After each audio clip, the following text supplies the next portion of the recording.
Boa noite,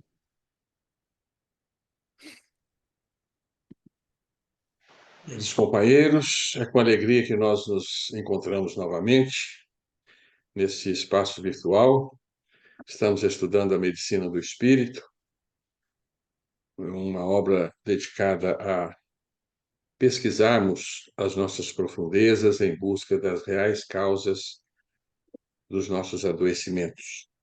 Enfim, um trabalho que visa conhecermos um pouco a nós mesmos. É com alegria que estamos reunidos. Hoje é o nosso 13º encontro.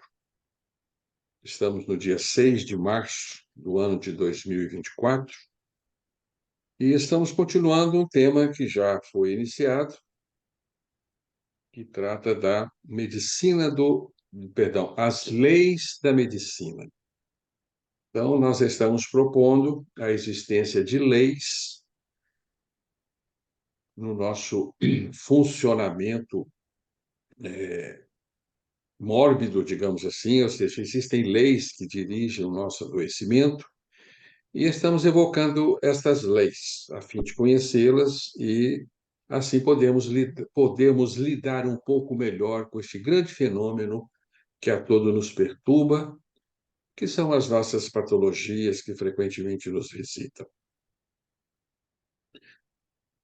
A despeito da ciência atual, não aferir a existência de leis, tanto na biologia quanto na medicina. Mas já enunciamos alguns fundamentos de leis, já abordamos algumas leis, e hoje vamos abordar uma que nos parece ser uma das mais importantes. É a lei de cura.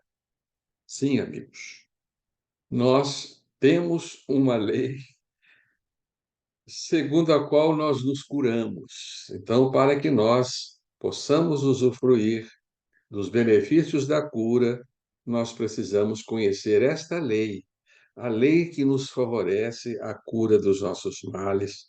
Chamamos de lei de cura, porque a cura também não se dá ao acaso, ela obedece uma série de fundamentos e uma série de princípios. E hoje nós vamos falar dos principais fundamentos da lei de cura. Lembrando a vocês que a lei de cura, na verdade, ela admite outros fundamentos além daqueles que vamos apresentar hoje. A lei de cura nos diz que nós possuímos um caminho para adoecer e um caminho para nos restabelecer. Ou seja, a doença percorre uma trajetória até apresentar-se na sua configuração final, quando ela se converte numa patologia física perfeitamente identificável pelos recursos da medicina, identificada também na nossa sintomatologia. Mas há um caminho para que a enfermidade se estabeleça no nosso corpo. E há um caminho também para que ela se cure.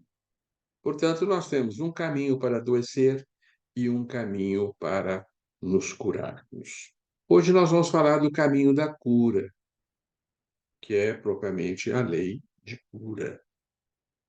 Nós já estivemos apresentando aqui para vocês o nosso conceito de doença, partindo do princípio que toda enfermidade natural, o morbus naturalis, assim chamamos, né, as doenças naturais, elas partem de um manancial psicodinâmico, ou seja, ela tem uma natureza energética representada por nichos mórbidos encistados no nosso corpo vital, que são decantados para o corpo físico, são absorvidos para o corpo físico, gerando assim o fenômeno doença.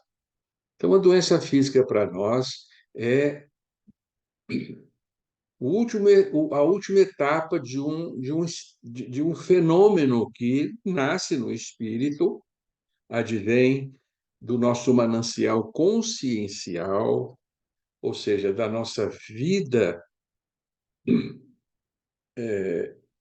das nossas elaborações existenciais. Então, a doença vem das nossas profundezas, acrescidas aos nossos sentimentos, aos nossos pensamentos e aos nossos atos, quando impróprios, segundo a lei divina. Então, nós geramos um manancial dessa natureza que se converte num campo psicofísico perturbador, que então é absorvido pelo nosso corpo físico. Esse conceito é essencial na medicina do espírito. Então, toda enfermidade natural, ela é a a absorção de um manancial mórbido que trazemos na intimidade do nosso perispírito. É um conceito espírita também, que todos vocês naturalmente conhecem, né?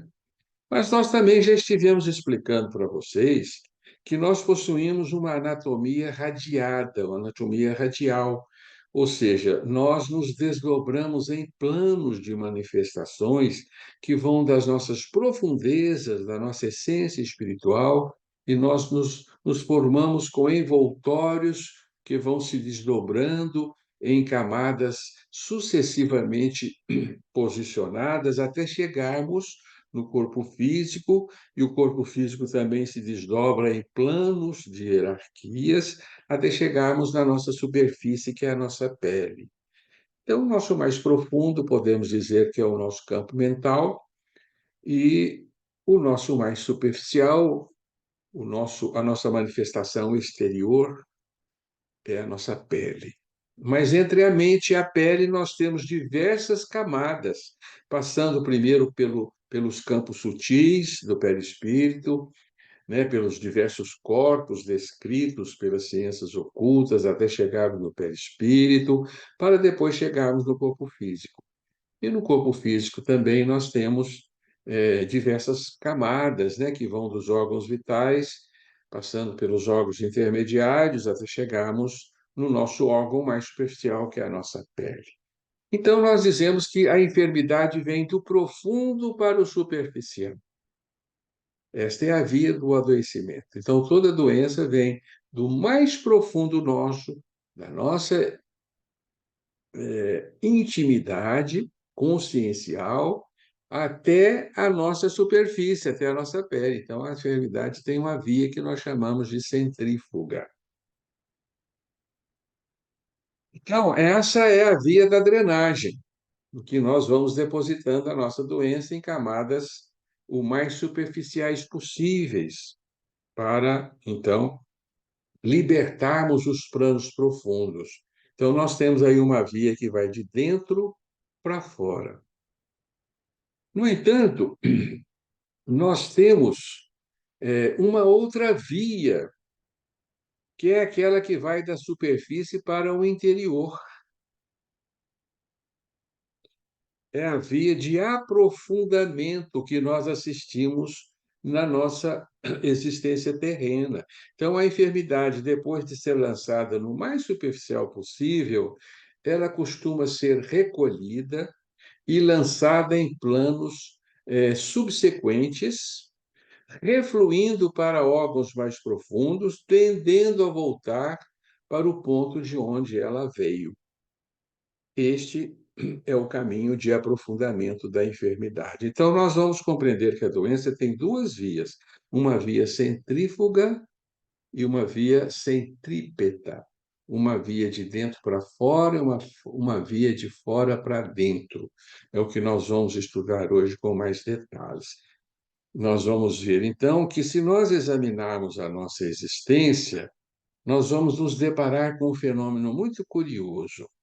Quando nós somos crianças, ou até bebês, a nossa tendência era de adoecermos a pele. Então, o bebê tem uma facilidade muito maior de expressar as suas enfermidades na superfície. Então, ele adoece de pele, tem as dermatites infantis, tem as doenças eruptivas, que estão cada vez mais raras, né? Como rubéola, sarampo, etc., né? Catapora. Bem, as enfermidades tendiam a ser, na infância, superficiais. À medida que o bebê amadurece um pouco, se converte na fase de meninote, né? De criança, ele começa a adoecer as mucosas respiratórias superiores. Aí vem as otites, as rinites, logo as amigdalites. Então, assistimos a um primeiro aprofundamento da enfermidade da pele para as mucosas superiores. Dali um pouquinho, né, na primeira infância, muitas vezes, ele começa a ter a enfermidade num plano mais profundo um pouco, que é o nível brônquico. Ele começa a ter as suas bronquites, e assim ele amadurece, ele fica adulto, e ele começa a adoecer o aparelho gastrointestinal. Então, ele começa a ter as gastrites, os refluxos, há um tempo atrás, as úlceras gástricas e duodenais, né, que hoje estão mais raras. Mas ele adoecia, então, do aparelho gastrointestinal, começava com as colites, né? E dali um pouquinho ele começava a adoecer num plano um pouco mais profundo, um nível vascular. Ele começa a ter cefaleias, enxaquecas, pressão alta, ele já está adulto, então a doença já internalizou um pouco mais. Dali um pouquinho ele começa a ter, por exemplo, distúrbios de órgãos mais profundos, como distúrbios endócrinos, por exemplo, hipotiroidismo e outros distúrbios, né? E então, dali um pouquinho, ele começa a adoecer aparelho articular, as articulações estão num nível mais profundo, aí vem as patologias reumáticas, né? Aí esse sujeito já está um pouco mais idoso, e depois ele tenderá a ter doenças em órgãos mais nobres, são órgãos vitais, ele começa a adoecer coração, rim, fígado, né? São órgãos vitais, né? Se ele não morre, ele vai então introjetar a enfermidade no sistema nervoso central, começa as patologias neurológicas, né, da idade avançada, por exemplo, uma demência senil, né, os AVCs, né, os acidentes vasculares cerebrais, né? Então nós vemos que a doença vai se aprofundando e ela tende a terminar no psiquismo, como doença psíquica ou doença psiquiátrica, quando então o corpo já não adoece mais. Por isso, nós temos um ditado que diz que a doença começa na mente e termina na mente. Ela começa na mente, nas profundezas do espírito, ela tende a evacuar-se nos diversos planos do nosso organismo para retornar a, ao centro. Então, ela vai sim estar, né, no nosso psiquismo, produzindo patologias psiquiátricas. Então, essa é uma tendência natural em que nós vemos a enfermidade transladar-se de um plano para outro plano. A enfermidade sendo um manancial dinâmico, um manancial energético, ele facilmente se desloca de um plano para outro. E naquele plano em que ele está, ele vai promover uma doença clínica compatível com o órgão que o absorve naquele instante, né?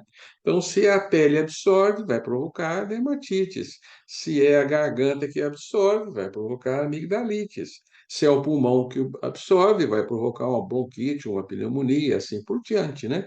Se o manancial incide no estômago, o estômago vai reagir com uma gastrite e assim sucessivamente. Então, as diversas patologias que nós temos ao longo da vida são tentativas do nosso organismo vital de desvencilhar as suas perturbações mórbidas para que a enfermidade não chegue no nosso psiquismo, não chegue na nossa intimidade.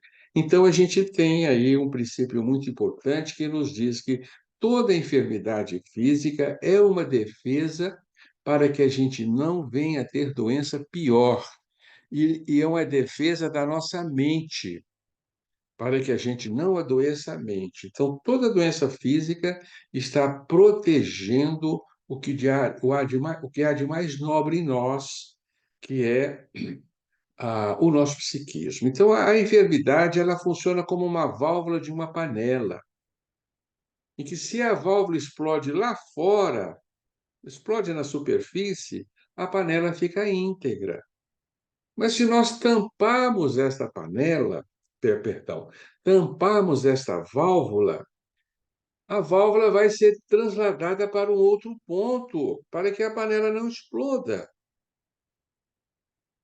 Então, nós vamos lançar aqui um conceito muito importante, que nós chamamos de supressão, que é um ato que pode silenciar a linguagem de um órgão sem curar a enfermidade realmente.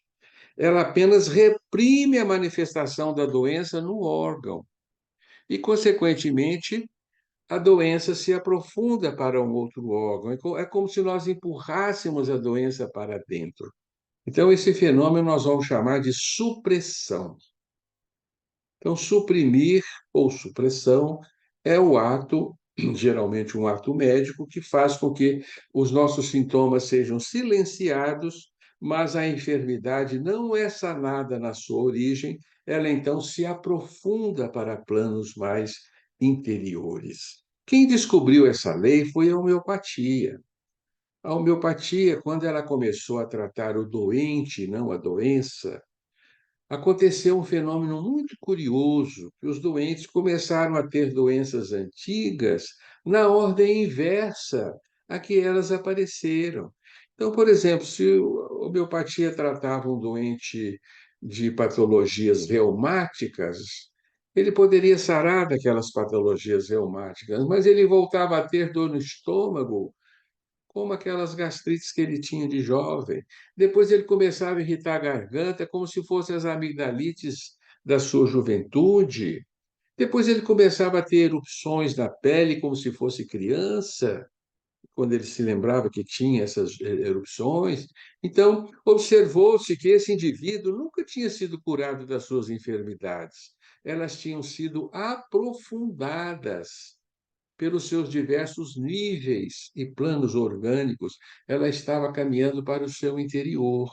Então, descobriu-se esse fundamento de que as doenças caminham de órgão para órgão, retornando ao interior, e quando a doença caminha de um órgão profundo para um órgão superficial, nós estamos a caminho da cura.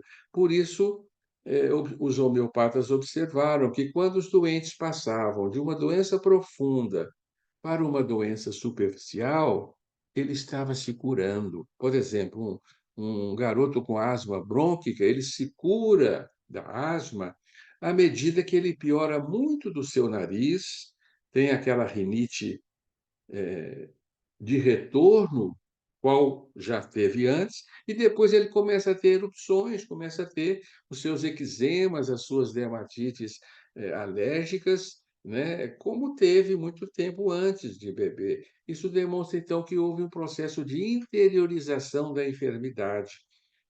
Essa criança, essa criança de bronquite demonstra que a sua pele nunca foi curada, a enfermidade foi suprimida, foi reprimida e aprofundou para o nariz. O seu nariz também nunca foi curado, o nariz foi suprimido e a enfermidade transmigrou-se para o brônquio. Então, isso acontece com todas as enfermidades. O processo supressivo faz com que a enfermidade se aprofunde. E um processo de cura é exatamente o inverso, é quando nós excitamos a via centrípeta da enfermidade, o botar para fora, como se diz, né? Trazer a doença de um órgão profundo para um órgão superficial representa, então, a chamada lei de cura. Isso é muito importante.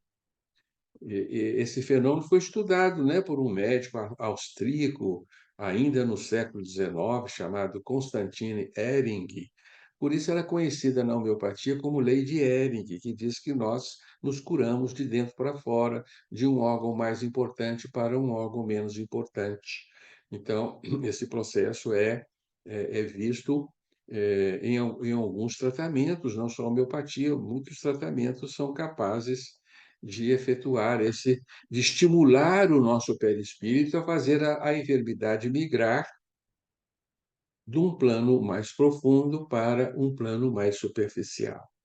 Se nós compreendermos o processo, nós ficaremos felizes. Por exemplo, se estamos com uma asma brônquica, né, uma bronquite asmática, eu vou ficar muito feliz se o meu nariz ficar horrível, porque eu vou sarar da bronquite. Eu vou ficar mais feliz ainda se a minha pele se empipocar todo, porque aí eu estarei me curando de uma maneira mais simples e mais superficial possível, né. Então este é o enunciado da lei de cura, né.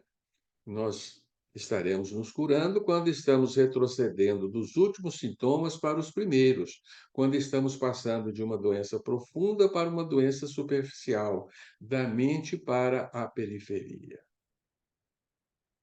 Isso nos deixa muito claro que a doença não é a perturbação do órgão, não tem origem no órgão. O órgão é apenas o depositário da doença. E nós temos, por um princípio divino também, que faz parte da lei de cura, a tendência do nosso organismo vital de decantar os nossos miasmas no ponto de menor fragilidade. Nós chamamos isso de locus minoris resistente, em latim, né? O local de menor resistência. O local de menor resistência é aquele que nós adoecemos, e ele é individual. Porque cada um tem os seus locais de menor resistência, né. Para um, é um determinado sítio na sua pele, para outro é o seu estômago, naquela época, naquele momento de sua vida, o local de menor resistência é o estômago, ele vai adoecer o seu estômago, né. Mas a tendência da lei é situar a nossa enfermidade no sítio orgânico mais superficial e menos importante possível. Isso é o que nos diz a lei, né. Espero que vocês estejam entendendo isso, né. E nós admitimos, então, a existência de tratamentos médicos que eliminam a sintomatologia da doença sem solucioná-la. Por exemplo, quando nós temos uma dermatite e usamos corticoide para aparentemente curar essa dermatite, nós iremos promover o fenômeno de interiorização da doença. Então você usa um corticoide na pele, apareceu ali um processo alérgico, o dermatologista passou um corticoide, muito bem, a pele vai ficar muito bacana. Aparentemente houve uma cura, mas a enfermidade vai ser transladada para o interior. Tempos depois ela vai se manifestar em um órgão mais profundo, como normalmente acontece. Isso tem um nome também, que eu gostaria que vocês aprendessem este nome. Isso chama-se metástase mórbida. Metástase é um nome muito conhecido, né, sobretudo da oncologia, e ele é usado para designar uma patologia que se manifesta à distância do seu sítio de origem, né? Então, meta é longe, estase é o estado. Então, quando uma enfermidade se manifesta num local e ela dá um broto em outro local, isso é chamado metástase. Isso se verifica com muita frequência nos tumores, né? O tumor principal, ele dá tumores periféricos em outros órgãos, são chamadas metástases, né? Mas para nós, toda e qualquer doença é metastática. Uma dermatite produz metástases. Se você reprime a sua manifestação local, ela vai se transformar numa outra patologia mais profunda.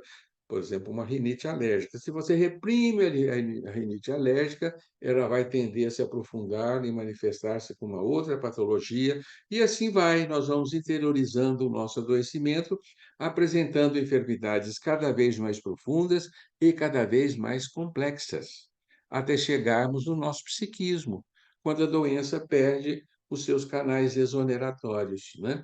E nós adoecemos o que há de mais profundo em nós, né? Que é o nosso psiquismo, né?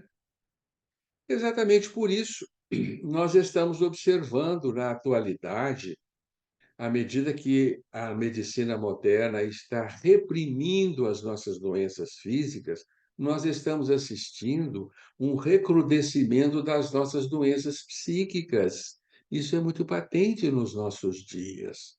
Observa-se, por exemplo, o assustador, o surpreendente avanço das doenças nervosas degenerativas que nos acometem, né, no início do envelhecimento. Por exemplo, o Alzheimer, né?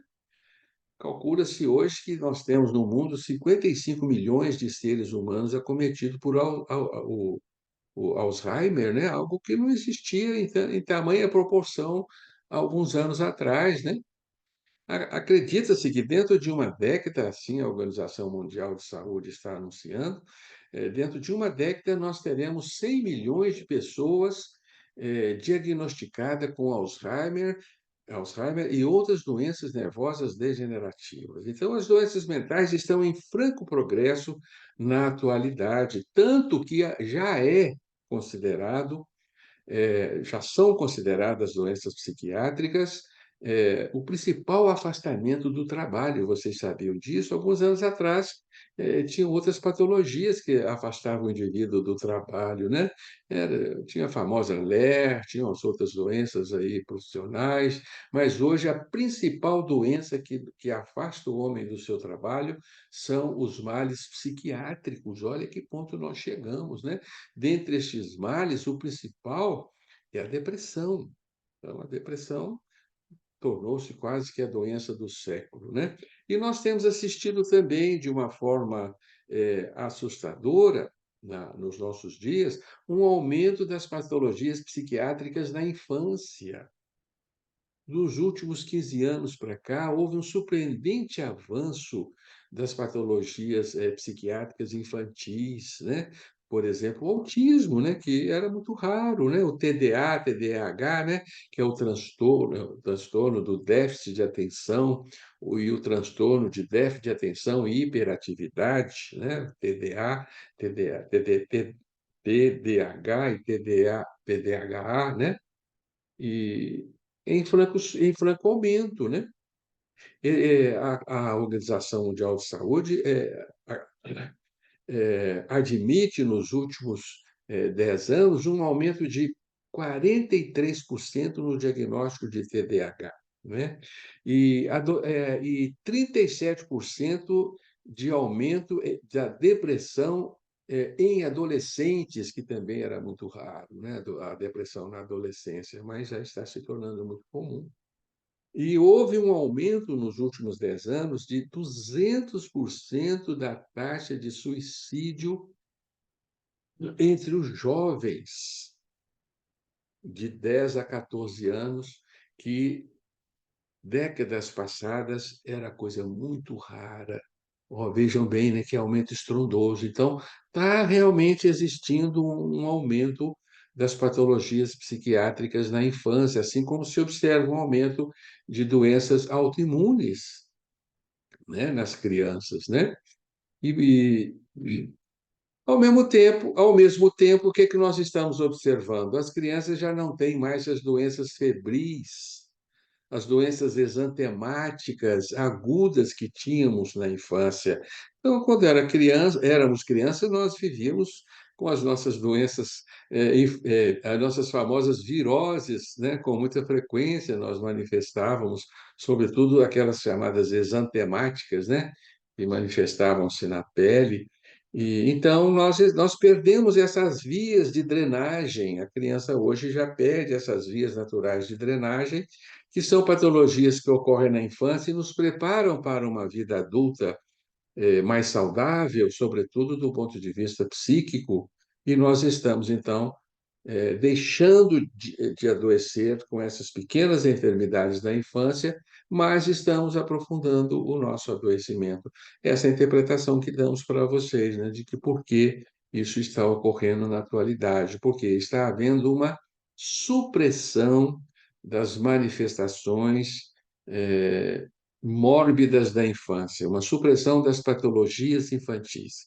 Então, as doenças infantis comuns estão sendo reprimidas e nós estamos aprofundando o nosso adoecimento. Não estamos aqui combatendo, por favor, não leve isso a esse critério, não estamos combatendo o uso das vacinas. As vacinas têm o seu papel na nossa sociedade, né? Houve um controle exitoso de patologias gravíssimas, como paralisia infantil, varíola, né?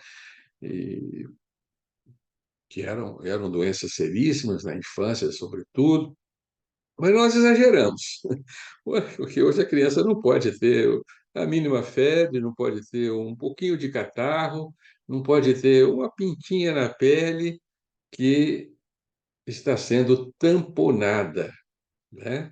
Então, o nosso alerta é para aqueles que tenho filhos jovens e tenho crianças em casa, que pelo menos tenham mais, sejam mais parcimoniosos, mais tolerantes com os pequenos transtornos superficiais da infância que não trazem nenhuma repercussão, né, para a sua saúde, porque essas enfermidades são protetoras, estão preparando a criança para uma vida adulta mais saudável, né? Dentro do fundamento de que nós não abrimos mão. É um princípio de lei. Quanto mais superficial nós drenamos a nossa enfermidade profunda, mais saúde temos. Então, quanto mais na superfície adoecemos, tanto será melhor. E quanto menos tolerarmos as nossas patologias superficiais, mais facilmente chegaremos às doenças profundas. Tá claro? Então, lançamos assim o conceito de metástase mórbida, né? Que é a mudança da enfermidade de lugar. Lembrando que, para nós, o nosso conceito de metástase mórbida não pressupõe a mesma doença transladar-se para um outro órgão, não.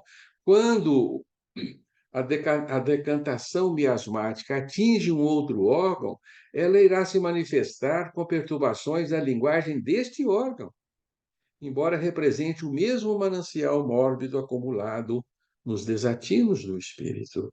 Então, se o manancial mórbido ele se projeta no estômago, ele vai produzir uma doença diferente daquela projeção da enfermidade no nariz. Os sintomas do nariz doente são sintomas diferentes do estômago doente. Então, não é a mesma doença que se internaliza, é o mesmo manancial mórbido, mas esse manancial vai se manifestar de acordo com o órgão em que ele incide. Bem, amigos, espero que vocês estejam aí acompanhando, né, a nossa apresentação, né? Isso não é novo. Isso já havia sido anunciado, por exemplo, pelo Philippe Pinel.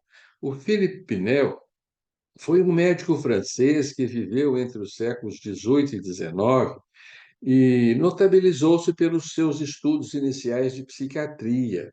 Então, ele é considerado o pai da psiquiatria, o Pinel. Aqui em Belo Horizonte todos conhecem o nome, porque nós temos um hospital psiquiátrico, não sei se ainda existe, me perdoe, era chamada Clínica Pinel, né? E existia também um costume popular de chamar o sujeito de Pinel, quando ele estava meio fora do seu pleno juízo, né? Estava meio Pinel, meio lelé da cuca, né? Meio Pinel. Exatamente pelo Pinel ter sido o pai da psiquiatria e foi um dos primeiros a estudar as doenças psiquiátricas. E o Pinel deixou registrado uma observação muito interessante que passa de ser percebida dos médicos de modo geral, né? Ele nos falou e deixou isso registrado nas suas obras, que os doentes mentais melhoravam muito de seus quadros psiquiátricos quando apresentavam doenças físicas, patologias clínicas. Então, quando um doente mental apresenta uma doença clínica, ele melhora da mente, ele fica mais lúcido, ele relata uma melhora das suas perturbações psíquicas, das suas angústias, e todos aqueles sintomas coercivos da mente melhoram quando ele tem uma doença clínica. Isso é bastante visível, nós tivemos muitas oportunidades de observar isso. Muitas vezes, doentes psiquiátricos internados adquirem doenças clínicas graves e são enviados para os hospitais comuns para tratarem aquelas patologias. E quando, né, nós tínhamos atendimentos hospitalares no início da nossa carreira, você observa que o doente não tem muitos sinais de doença psiquiátrica, nada, ele está muito lúcido, está muito tranquilo, porque está com a patologia física. Você cura a patologia física dele, ou melhor, tampona a patologia física, e a patologia psiquiátrica vai retornar. Então, a nossa ciência não se deu conta desse fenômeno, de que a patologia clínica, a patologia física, está nos protegendo da patologia psiquiátrica, que é um processo de cura, porque você está transferindo um mal de um sistema profundo, como é o sistema psíquico, para sistemas orgânicos superficiais, né? Se você permitir com que a doença seja consumida naquele órgão, o sujeito terá uma grande melhora da sua patologia psiquiátrica. Mas o homem, a medicina convencional, com seus olhos fixados apenas no órgão e não voltados para a totalidade do homem, não se dá conta deste fundamento, porque o que importa é o silêncio daquele órgão doente. Então, se manifestou uma pneumonia, ele requer, a medicina requer apenas que aquela patologia deixe de manifestar-se no seu pulmão. Não, não, não, o médico não se dá conta de que ele pode promover um aprofundamento da enfermidade. Isso ainda não é conhecimento geral da nossa medicina, evidentemente, né? Então, este hábito que temos todos nós, porque nós não recebemos muito bem quando a doença visita um determinado órgão e nós queremos nos libertar o mais rápido possível daquela sintomatologia, de preferência usar uns medicamentos poderosos que coíbem a manifestação daquelas enfermidades, nós ficamos muito felizes quando saramos, porque nós não enxergamos o manancial mórbido retido no nosso perispírito, que vai ser transladado para o nosso interior. Vai se manifestar em órgãos mais profundos, ou pior ainda, vai ficar retido na nossa intimidade perispiritual, vai ficar ali, né, acumulado no nosso campo substancial, e nós vamos desencarnar com os nossos perispíritos impurificados, porque não foi possível drená-los para o corpo físico, né? Então, muitas vezes, a morte nos surpreende com os nossos perispíritos enlamaçados, sujos, impuros, com muitos mananciais mórbidos encistados nas nossas malhas ou nossos tecidos perispirituais. Isso provoca danos para a nossa vida consciencial depois de desencarnados. Esse é um dos principais motivos pelos quais, né, muitos indivíduos desencarnam nessas condições e ficam nas regiões umbralinas, como vocês sabem, né, do mundo espiritual, para consumir essas energias, alijar essas impurezas dos delicados tecidos substanciais, para que a gente possa ter uma vida além túmulo, uma vida saudável, né? Então, essa permanência nas regiões umbralinas não é um castigo, é uma necessidade para nós nos desvencilharmos desses mananciais que não foram desaguados no corpo físico, são resíduos patológicos que nós trazemos, né? Por muitas vezes espessos, né? Que não foram devidamente descarregados no filtro carnal, né? E essas coleções mórbidas provocam desalinhos dinâmicos no nosso perispírito, deformam o nosso perispírito, perturbam a nossa vida no além-túmulo e nos retém em paisagens espirituais um pouco desfavoráveis, né? Impedindo-nos de caminhar para esferas superiores mais amenas, mais iluminadas e mais felizes. Essa é a realidade, amigo. Então, sejamos cientes de que as doenças estão cumprindo papéis importantíssimos para a nossa higiene dinâmica e psíquica, e para que a gente possa partir, né, deste mundo para o mundo espiritual em condições muito favoráveis, condições melhores, né? Por isso, aqueles indivíduos que adoecem de forma grave na vida, eles desencarnam em melhores condições, né? Apesar do grande sofrimento que muitas doenças podem nos trazer, por exemplo, um câncer terminal, né? Que nós achamos uma coisa bárbara, né? Consome aqueles tumores consumindo o indivíduo de uma forma impiedosa, como que aquilo né, mexe com as nossas sensibilidades, mas é a natureza fazendo para o indivíduo o que convém, despejando nas vestes carnais transitórias aquele material indesejável na nossa profundidade, né, nos nossos veículos sutis, para que a gente possa seguir a trajetória da vida de uma maneira mais saudável, mais equilibrados, mais amenos, mais iluminados, né? E tenhamos uma vida espiritual mais abundante depois da nossa desencarnação. Essa é a realidade, amigos. Então, sejamos complacentes com as nossas enfermidades, né? E passamos um grande esforço para não impormos seríssimos obstáculos às suas, às suas manifestações necessárias, né? Tendo em mente que nós temos a capacidade também de fazermos o que chamamos autossupressão. Eu não desejo de forma alguma uma enfermidade naquele instante, então eu movo forças que vão abafar aquela enfermidade, né? E muitas vezes a enfermidade ela se aprofunda porque simplesmente eu promovi um fenômeno de autossupressão, ou seja, eu eliminei simplesmente a manifestação momentânea da doença, mas ela ainda está residente no meu campo substancial e ainda há de me acompanhar, né?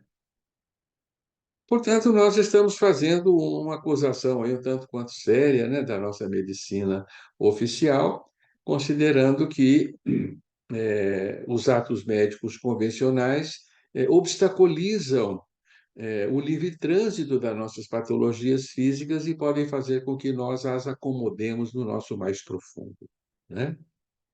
Mas, ao mesmo tempo, temos aqui um alerta para vocês, né? Porque nós não podemos sempre deixar com que as enfermidades eh, caminhem de forma natural, porque muitas dessas enfermidades podem abreviar a nossa existência, a nossa presença aqui, né, no mundo físico. Então, a gente precisa de cuidados quando doentes, né?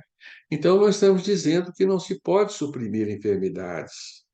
Às vezes é necessário que elas sejam momentaneamente reprimidas para que não promovam graves danos para a nossa carruagem física e impedir o nosso trânsito na vida, nos fazer desencarnar. Então, nós temos a obrigação de amparar, de fortalecer o organismo, de coibir muitas enfermidades graves, mas nós não podemos coibir todo e qualquer adoecimento. Esse foi o nosso conselho. Se a enfermidade é branda, se ela não nos traz o mínimo prejuízo, não vai nos retirar da vida, é conveniente que nós tenhamos paciência e deixemos com que ela cumpra o seu trânsito, né? Mas nós não estamos dizendo para vocês que não se deve nunca reprimir as nossas enfermidades. Não é bem assim, né? Muitas precisam ter o seu trânsito interrompido, porque senão nós desencarnamos, né? E nós precisamos de suporte. Muitas vezes, suportes que a medicina moderna pode nos favorecer para que nós possamos dar conta de efetuar as nossas drenagens. Então, muitas vezes, um ato cirúrgico é indispensável. Por exemplo, se você fizer uma drenagem miasmática no seu apêndice, ai de você, se você não passar pelos ferros cirúrgicos, você vai desencarnar. Então, é claro que você tem que submeter-se a interferências médicas, na maioria das vezes, né? Então, é muito importante, né? Um ato operatório no câncer também pode ser drenatório, ele vai evacuar aquela manifestação tumoral da doença que estará encharcada de miasmas, de energias deletérias. Então, o ato cirúrgico é um ato drenatório também da nossa enfermidade, põe aquilo para fora, né? Então, há necessidade desses processos, não estamos dizendo que não. Uma criança com uma pneumonia, ou nós mesmos com uma pneumonia que esteja ameaçando seriamente a nossa saúde, nós vamos nos servir, sim, de antibióticos, né? Para que a gente possa dar conta do processo e não desencarnar. Então, nós estamos dizendo que não se deve suprimir, não se deve suprimir sempre. Há um ditado na homeopatia muito curioso que diz assim: mais vale um doente suprimido que um doente morto, né? Então, nós devemos ter muito bom senso para enfrentarmos as nossas enfermidades, tolerando aquelas que não nos provocarão danos nenhum e coibindo aquelas que podem fazer derruir a nossa casa orgânica. Além de termos que nos valer de uma série de recursos da medicina que nos permite atravessarmos pelos trânsitos mórbidos que nos visitam e fazem parte do nosso destino. Então, se você está diabético, meu amigo, vá se servir de de um tratamento convencional, vai tomar insulina se o seu organismo não produz insulina mais, né? Isso é muito evidente, né? Se a sua tireoide parou de funcionar, não vá tomar o seu hormônio tiroidiano, sim, para que você promova uma condição de equilíbrio ao seu organismo e permitir a sua continuidade da vida, porque senão você vai adoecer seriamente, né, se não tomar essas atitudes, tá bem? Então, não estamos dizendo não se trate, não é bem isso, né? Nós estamos aqui coibindo exageros e dando-nos um entendimento do que é a enfermidade, na verdade, né? Que a enfermidade está cumprindo um importante papel, né? E esse papel que a enfermidade cumpre, nós chamamos lei de cura, né? Então, a lei de cura pressupõe exatamente isso que nós comentamos com vocês, né? Ela nos diz que nós nos curamos de dentro para fora, né?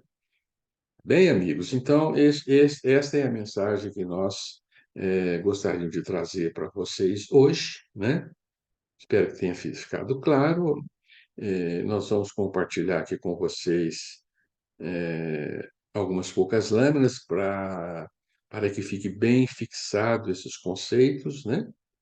Então, nós vamos projetar agora aqui.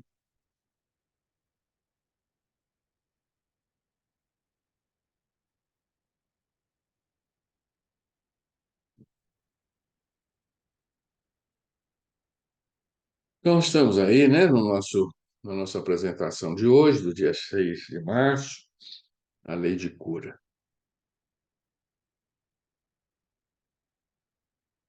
Então, aqui nós vamos nos lembrar do que já apresentamos para vocês há algum tempo aí atrás,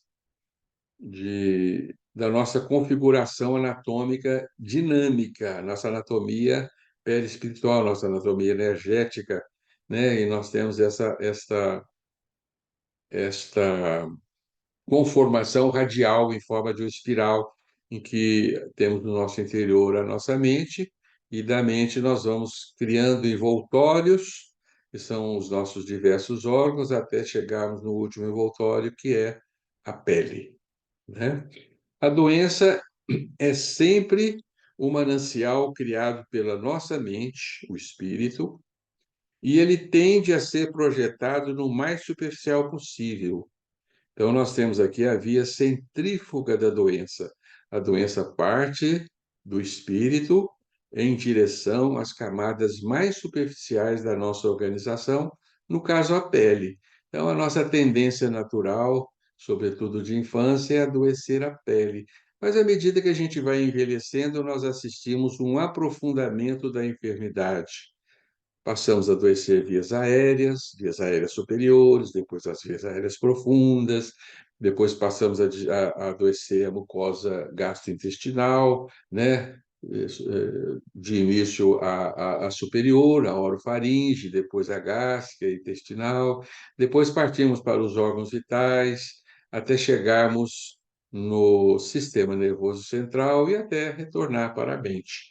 Portanto, nós temos aí a via do adoecimento, via centrípeta da doença, a doença que vai caminhar, né, ao reverso, ela vai da periferia para o centro, sobretudo quando nós assistimos o fenômeno da supressão, em que a doença é simplesmente reprimida na sua manifestação local e, consequentemente, o processo sofre uma metástase mórbida. Ela se projeta no órgão sucessivamente mais profundo. Então, assim, supressão após supressão, metástase mórbida após metástase mórbida, a doença tende a voltar para a sua fonte, que é o psiquismo, promovendo, então, doenças mentais, né?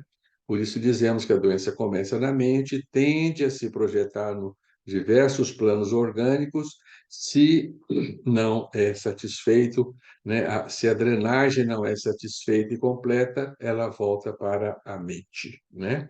É importante nós considerarmos que muitas patologias, elas detêm um peso específico muito elevado. Então, a gente já pode nascer com uma enfermidade direcionada para um órgão profundo. Por exemplo, o bebê pode nascer com patologias cardíacas, malformações cardíacas graves, ele tem um manancial mórbido que não pode ser decantado na superfície, ele atinge um órgão vital pelo seu peso, né? como tem crianças que já nascem com gravíssimos distúrbios mentais, né? Porque que o seu manancial mórbido não pôde ser evacuado da maneira mais superficial possível, pela sua alta densidade, né? Mas o organismo sempre tenderá a amenizar a aquele manancial mórbido com refluxos para a superfície. Então, toda criança tende a apresentar certas manifestações superficiais para aliviar o montante da sua enfermidade, né? Então, aí nós estamos lançando para vocês esses três conceitos: o conceito da decantação ou drenagem mórbida, que é aquele que a doença parte do centro para a periferia, é a via centrífuga da doença, que representa uma decantação dos mais diversos órgãos, né? Adoece, então, para absorverem esse material mórbido da nossa intimidade. Esse material pode ser reprimido, lançamos o conceito de supressão, e transferido para um plano mais profundo, que é o conceito de metástase mórbida, né? Então, esses conceitos fazem parte da lei de cura, que nos diz que nós estaremos nos curando sempre que nós assistimos a nossa doença caminhar do profundo para o superficial. Em base a esses conceitos, nós vamos definir três tipos de medicina. E vejam que os três tipos de medicina são importantes, né? Nós temos a medicina mais comum, que é a medicina supressiva, que é a medicina moderna, nós assim consideramos, né? A medicina supressiva, ela tende a aprofundar a doença, porque ela impede a manifestação superficial da enfermidade. Agora, volto a dizer, muitas vezes isto é necessário, né? Mas, por exemplo, se nós temos uma dermatite de natureza desconhecida, que a medicina dá diversas denominações, mas não tem uma origem conhecida, muitos falam que pode ser emocional, né? Uma dermatite seborreica, por exemplo. Para que você vai lambuzar de corticoide numa dermatite seborreica? Ah, porque eu fico feio. E a gente entende, né, que a pele é a nossa apresentação, incomoda, mas quanto mais nós pudermos tolerar a doença na superfície, tanto será melhor para nós. Esse é o nosso conselho, tá bem? Porque essa patologia não vai nos trazer transtorno, né? Por exemplo, você tem uma psoríase, que é uma doença feia, né? Mas é uma psoríase que não incomoda tanto, dá na raiz dos cabelos, dá nos cotovelos, nos joelhos, deixa quietinha a sua psoríase ali, ela está consumindo, né, a sua carga miasmática. Se você reprimi-la, ela vai se tornar uma patologia reumática, né? Como é muito comum, né? Artrite psoriática, né? A pele sara, a gente começa a ter uma artrite, pode ser até grave, né? Houve um processo de supressão, bem? Esse é o nosso conselho, né? Nós vamos reconhecer a existência de uma medicina que chamamos exonerativa, que vai agir o contrário, né? A medicina exonerativa, ela vai agir de dentro para fora. Ela vai estimular o nosso organismo a mover a sua enfermidade do profundo para o superficial. O maior exemplo de medicina exonerativa que nós conhecemos é a homeopatia, né? Sobretudo a homeopatia que nós chamamos unicista, que trata a unidade, que não trata o órgão. Quando a homeopatia trata só o órgão, ela pode ser supressiva também, né? Mas existem medicinas naturais que são supressivas também. Existem processos psicoterapêuticos que são supressivos, não, são exonerativos, né? Então, volto a dizer, existem medicinas naturais que são exonerativas, tratamentos depurativos, medicina ayurvédica, medicina chinesa, elas têm recursos que muitas vezes fazem com que a enfermidade venha à superfície. A acupuntura também, já vimos, né, esse efeito. E, sobretudo, as psicoterapias, em que o indivíduo começa a melhorar a sua morbidade psíquica, né? E começa a ter patologias clínicas, patologias, sobretudo, de superfície. Se o terapeuta não está atento a isso, ele manda o doente para o clínico reprimir aquela manifestação daquela enfermidade, enquanto que, na verdade, aquela enfermidade está ajudando o indivíduo a alijar do seu psiquismo as suas cargas emocionais mórbidas, né? Elas estão sendo transferidas para a superfície, então estejam atentos a isso, né? Se você é um terapeuta, psicoterapeuta, o seu doente está melhorando muito, né, das suas mazelas íntimas, mas ele está com um prurido, ele está com uma coceira. Por favor, associem as coisas, viu? Não trate a pele como se não tivesse nada a ver com o indivíduo. A pele é do indivíduo, é um ponto em que ele está, né, drenando as suas patologias. Isso irá favorecer a sua melhora mental, né? Esta que é a lição do dia, né? Que está nos dizendo a lição do dia, tá bem? Bem, então, nós temos a medicina exonerativa, que é a medicina que coloca em vigência a lei de cura, porque a lei de cura nos diz que nós estamos nos curando quando passamos de uma doença profunda para uma superficial, guarda o enunciado da lei de cura. Então, quando estamos passando de uma doença profunda para uma superficial, está em ação a lei de cura. E muitas medicinas colocam a lei de cura em funcionamento, como a homeopatia, né, e outras medicinas, né? A medicina repressiva ou supressiva é aquela que faz a eliminação física da doença, mas vai favorecer o aprofundamento da enfermidade, né? Mas nós temos uma terceira medicina, uma medicina intermediária, que é a medicina paliativa, a medicina que dá suporte ao organismo para que ele efetue a sua própria cura. É também uma medicina muito importante, né? Nós precisamos dela para sustentar o nosso organismo num processo de adoecimento. Por exemplo, uma hidratação é o uso de uma medicina paliativa. Se você não hidratar o organismo vai agravar a sua enfermidade, né? Então, uma série de recursos que nós podemos nos valer para que o organismo sustente o processo do adoecimento e se cure com ele. Aí definimos, né, a interferência da medicina paliativa, tá?